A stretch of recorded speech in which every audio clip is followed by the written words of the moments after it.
Assalamualaikum warahmatullahi wabarakatuh. Pada kesempatan yang baik ini, saya akan membuat kesimpulan dan refleksi pemikiran Ki Hajar Dewantoro. Jadi ada pertanyaan sesuai yang ada di modul 1.1 dan itu sangat menggelitik ke hati nurani saya. Pertanyaan pertama adalah, jadi selama ini saya hanya berpikir bahwa peserta didik saya paham dengan materi yang saya berikan dan dapat mengerjakan semua tugas dengan baik dan tentunya memperoleh nilai yang bagus. Jika peserta didik mendapat nilai pengetahuan yang memuaskan, maka akan muncul saya sebagai predikat guru yang berprestasi dalam mengajar. Sementara jika hasil peserta didik kurang memuaskan, akan berpengaruh kepada prestasi guru dalam mengajar. Untuk itu saya berusaha mencari metode terbaik dalam belajar mengajar agar nilai anak memuaskan. Saya beranggapan tugas saya sebagai seorang guru adalah untuk mentransfer pengetahuan dan keterampilan. Pembelajaran adalah proses membuat peserta didik aktif. Pembelajaran terpusat pada peran guru sebagai sumber ilmu. Saya tidak memahami kebutuhan anak akan kenyamanan belajar dan kemerdekaan belajar. Bagi saya, jika mereka mengikuti seluruh perintah dan tertib dalam mengumpulkan tugas serta selalu berada dalam kegiatan belajar merupakan suatu keberhasilan. Saya percaya bahwa pendidikan dan pembelajaran menggunakan pendekatan pemberian materi, tugas, dan sanksi merupakan metode yang efektif untuk mendisiplinkan anak dan membiasakan anak untuk bertanggung jawab atas perbuatannya. Saya juga sering mengeluh karena ada beberapa anak yang tidak mengumpulkan tugas, sulit diatur, dan tidak dapat menyelesaikan tugas tepat waktu. Walaupun soal atau tugas yang saya berikan itu sangat mudah dan materi sudah saya jelaskan. Hasil belajar yang sesuai KKM atau di atas KKM merupakan suatu prestasi. Setelah saya mengikuti pendidikan guru penggerak dan mempelajari modul 1.1 tentang filosofi dan pemikiran pendidikan Ki Hajar Dewantoro, saya berpikir bahwa selama ini saya hanya tahu sekilas tentang semboyan ing ngarsa sum tulodo ing madyu mangunkarso tutwuri handayani, tanpa mencari tahu makna yang begitu dalam yang terkandung di dalamnya.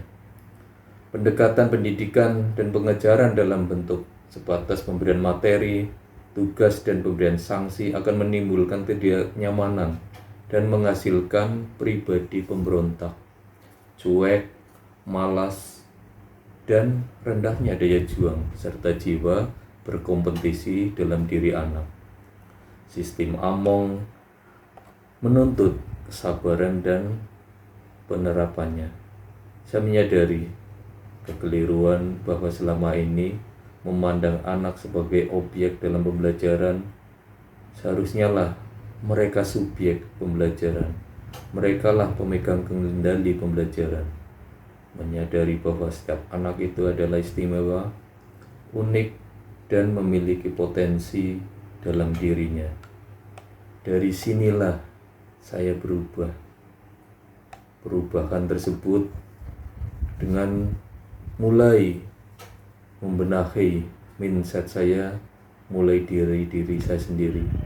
Dan begitu saya berusaha memberikan tauladan yang baik dari cara bersikap dan bertutur kata, bahwasanya seorang anak mengamati perilaku kita dan menirunya.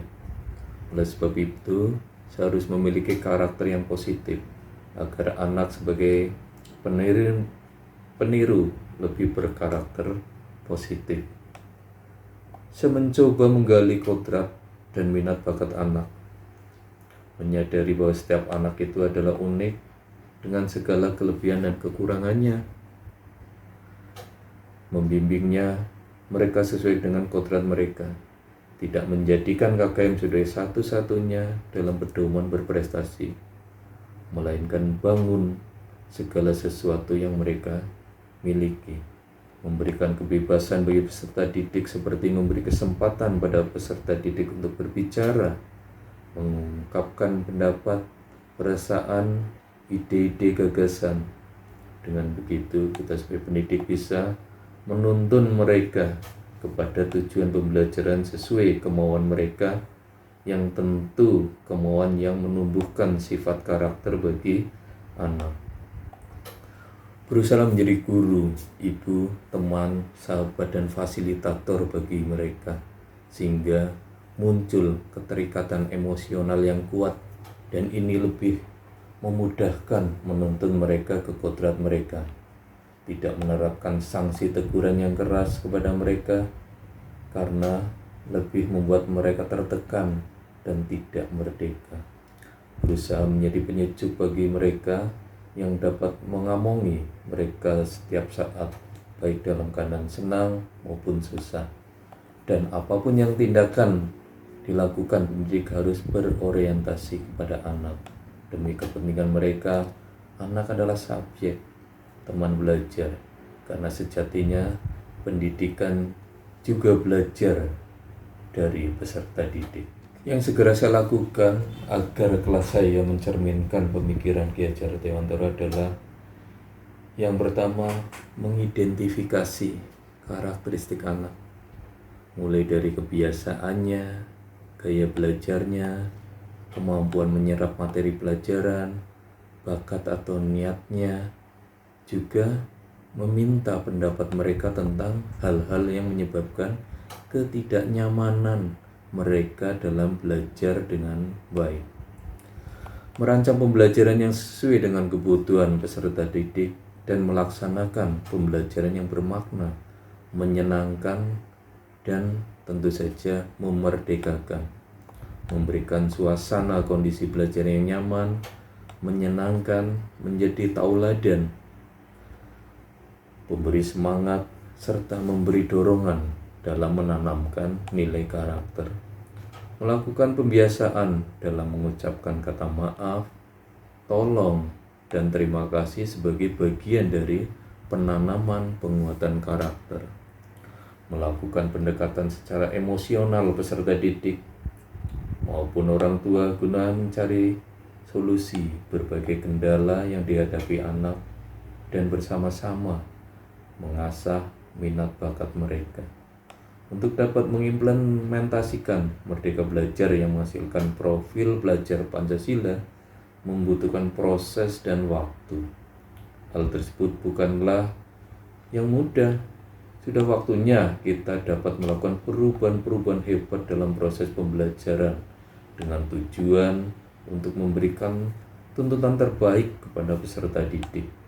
Peserta didik diberi kebebasan untuk bereksplorasi, berinovasi, dan mengembangkan potensi sesuai dengan kodratnya masing-masing dengan menerapkan 3 semboyan Ki Hajar Dewantara, yaitu ing ngarsa sung tulodo, ing madya mangun karso, dan tutwuri andayani, dapat membantu tugas kita sebagai pendidik dalam memberikan tuntunan, arahan, serta bimbingan agar tujuan dari Merdeka Belajar dapat terwujud dengan baik. Terima kasih. Saya akhiri. Billahi taufiq wal hidayah. Wassalamualaikum warahmatullahi wabarakatuh.